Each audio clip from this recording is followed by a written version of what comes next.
3 నెలల్లోనే 6 గ్యారెంటీలు అమలు చేస్తాం. సంవత్సరానికి ప్రతి కుటుంబానికి 2,50,000 రూపాయల సహాయం చేస్తాం.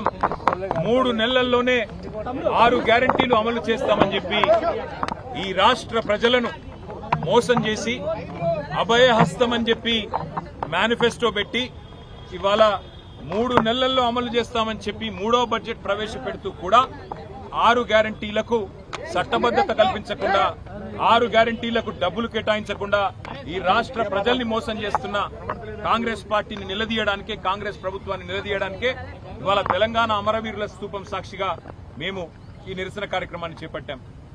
జేమ్స్ బాండుల మాదిరిగా బాండ్ పేపర్లు రాసిచ్చారు కాంగ్రెస్ ఎమ్మెల్యేలు. గ్యారంటీ కార్డులు ఇచ్చి భద్రం చేసుకోమన్నారు. భద్రంగా పెట్టుకోండి, 100 రోజులు మీరు భద్రంగా పెట్టుకుంటే 101వ రోజు మా వాళ్ళు వస్తారు, వచ్చి మీకు ప్రతిదీ అమలు చేస్తారని చెప్పి ఆనాడు బొంకి నమ్మబలికి ఓట్లేయించుకొని ఓడ మీదున్నప్పుడు ఓడమల్లన్న, ఒడ్డుకెక్కినాక బోడమల్లన్న అన్నట్టు 3వ బడ్జెట్ లో కూడా గ్యారంటీ అన్న మాట లేకుండా, డిక్లరేషన్ అన్న మాట లేకుండా ఇవాళ ప్రతి వర్గాన్ని వంచిస్తున్నది కాంగ్రెస్ ప్రభుత్వం. బలహీన వర్గాలకు 1,00,000 కోట్ల బడ్జెట్ అన్నారు. ఇది 3వ బడ్జెట్. మరి ఇప్పటికే 60,000 కోట్ల బడ్జెట్ పెట్టి ఉండాల, కానీ 3 కలిపితే కూడా 20,000 కోట్లు దాటట్లేదు. అందుకే ఈ రాష్ట్ర ప్రజల తరపున, ఈ రాష్ట్రంలోని 46 లక్షల మంది వృద్ధులు వితంతువుల తరపున 4,000 పెన్షన్ ఎప్పుడు ఇస్తారు అని బడ్జెట్ లో ప్రభుత్వాన్ని అడుగుతాం. ఈ రాష్ట్రంలోని 1,88,00,000 మంది ఆడపిల్లలు ఎవరైతే 18 ఏళ్లు నిండిన వాళ్ళు ఉన్నారో 2,500 రూపాయలు మహాలక్ష్మి ఎప్పుడొస్తుందా అని ఎదురు చూస్తున్న వారు ఎవరైతున్నారో ఈ బడ్జెట్ లో కాంగ్రెస్ ప్రభుత్వం స్పందించకపోతే తప్పకుండా ఈ ప్రభుత్వాన్ని వదిలిపెట్టం, నిలదీస్తాం. అట్లాగే మరి రాష్ట్ర వ్యాప్తంగా 5 లక్షల మంది దివ్యాంగులు 6,000 పెన్షన్ కోసం ఎదురు చూస్తున్న వారు, వారి తరపున ప్రభుత్వాన్ని నిలదీస్తాం.